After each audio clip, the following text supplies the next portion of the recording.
আসসালামু আলাইকুম ভিউয়ার্স। তো কেমন আছেন? ইনশাআল্লাহ ভালো আছেন।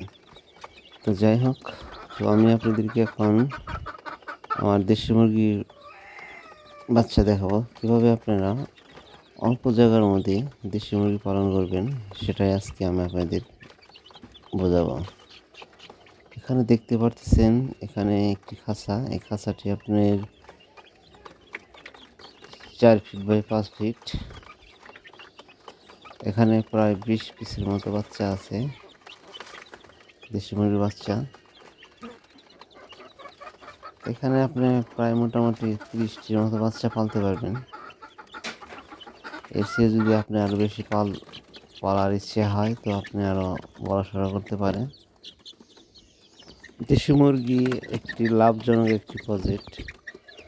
তো এই দেশি মুরগি আপনার রোগ ব্যাধি খুবই কম হয়।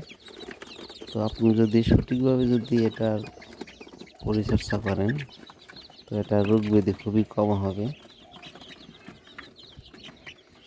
ঠিকমতো আপনার ভ্যাকসিন প্রয়োগ করতে হবে। তো আমি সব ধরনের ভ্যাকসিন করি নাই, তো আপনার 2টি ভ্যাকসিন করা হয়েছে। তো আশা দেখি এতেই মোটামুটি চলবে।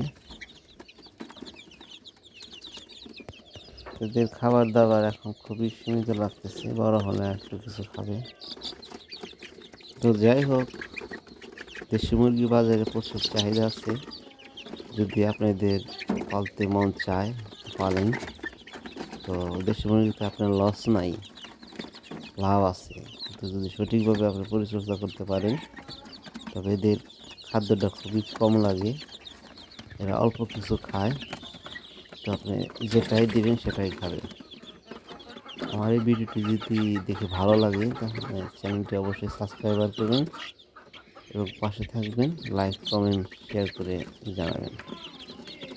তো আমি একজন ক্ষুদ্র খামারি, তো আমার জন্য দোয়া করবেন। তো আমি যেন সামনে আরও এগোতে পারি, আপনাদের নতুন নতুন আরও ভিডিও দিতে পারি। আসসালামু আলাইকুম।